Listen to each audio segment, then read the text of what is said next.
Muy buenas.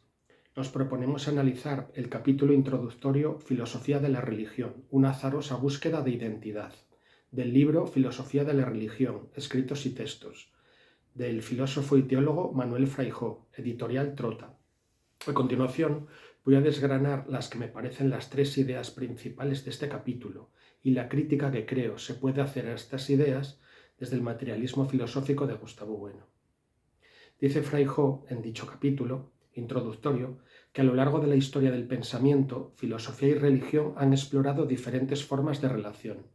Dice que hasta muy recientemente filosofía y religión caminaron juntas y pone el ejemplo de los presocráticos, que según Jaeger lucharon ante todo por una recta comprensión de la divinidad, que la fe popular solo barruntaba, y que no se puede olvidar que fue Platón, dice Fraijó, el inventor del término teología, y añade que otras veces el péndulo osciló en sentido opuesto y la filosofía intentó erigirse en instancia suprema.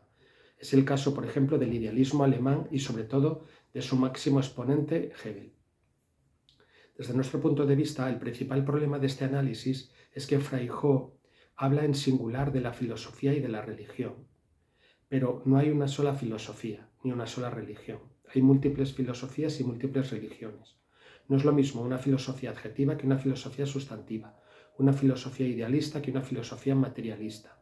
Del mismo modo, creemos que no se puede hablar de religión en singular, pues hay diferentes fases en la historia de las religiones y diferentes tipos de religión. Es importante tener en cuenta en este sentido esta pluralidad de filosofías y religiones, para no olvidar la complejidad dialéctica detrás de las combinaciones entre unos géneros y otros, ya que la filosofía no solo se opone a la religión, sino que a veces también se opone a otras filosofías, y con mucha frecuencia. Y unas religiones, y la religión no solo se opone a la filosofía, sino también a otras filosofías. Dice Fraijó que en cambio desde finales del siglo XVIII se intenta poner fin a la dialéctica de vencedores y vencidos y se ensaya la fórmula de la filosofía de la religión, que no trabaja con fórmulas de subordinación y de sometimiento.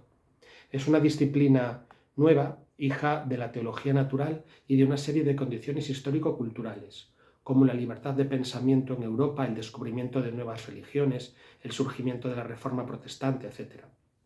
Tenemos que oponernos a esta idea de que la filosofía de la religión es hija de la teología natural. Las relaciones entre teología y filosofía nos parecen mucho más complejas. Antes del surgimiento de la teología natural, los filósofos ya reflexionaban sobre los dioses, como los sofistas o Aristóteles, y en cierto modo la teología natural es hija de la filosofía, y surge esta teología natural y la teología en general y la teología natural en particular como una necesidad de las religiones, cuando han alcanzado cierta dimensión dentro de la polis o del Estado, de reflexionar sobre las contradicciones internas contra otras doctrinas incompatibles del entorno social, etc. La filosofía de la religión puede ser hija en cierto modo de la teología natural, pero en cuanto a esta teología natural es hija a su vez de la filosofía. En cualquier caso, gran parte de los temas de la filosofía de la religión, la vida, la enfermedad, la muerte, el bien y el mal, etc., pueden ser tratados al margen de la religión e incluso al margen de la filosofía de la religión. Es el caso, por ejemplo, del existencialismo ateo, de Sartre, por ejemplo, que trabaja o que reflexiona sobre estos temas al margen de o fuera de la filosofía de la religión. Por último, dice Fraijó, que la filosofía de la religión propugna una reflexión crítica, abierta, rigurosa y no confesional sobre los temas relacionados con la religión. Dice Fraijó que el campo de acción de la filosofía y la religión es el mismo. Ambas reflexionan sobre la vida y la muerte, sobre el dolor y la felicidad, sobre la esperanza y la acción del hombre en el mundo. Se hace pues inevitable una cierta tensión y complementariedad, dice Fraijó. Tensión porque la categoría fundamental del pensamiento filosófico es la razón, y complementariedad porque ambas pretenden acceder, aunque por senderos diferentes, a la misma cumbre. Dice Fraijó que la religión y la filosofía se complementan bien.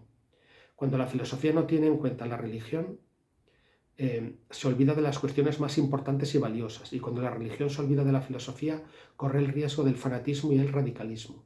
La historia, en efecto, parece mostrar, dice Feijó, que ni la religión ni la filosofía salen perdiendo cuando aunan esfuerzos. Desde nuestro punto de vista, no creemos que filosofía y religión traten de alcanzar siempre la misma cumbre, porque como hemos comentado, existen muchos tipos de filosofía y muchos tipos de religión, con orientaciones muy diferentes.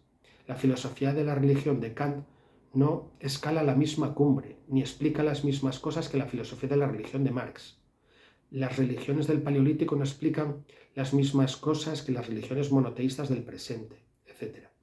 Esta pluralidad de filosofías y de religiones elimina la idea de una tensión y de una complementariedad que tengan lugar en bloque. Una misma filosofía puede tener partes compatibles y partes incompatibles con otra religión dada. Un ejemplo son los presocráticos. Los filósofos presocráticos, por ejemplo, en algunos casos conservaron la creencia en la divinidad, pero era una divinidad muy diferente a las divinidades politeístas de su época, a las que contribuyeron a transformar. Sócrates fue condenado por ateo, ya que negaba los dioses de la ciudad, en favor de un solo dios más impersonal y abstracto. Con esto queremos decir que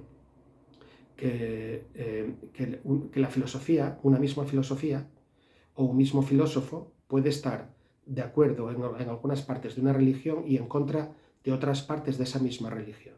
No son relaciones de complementariedad y tensión en bloque.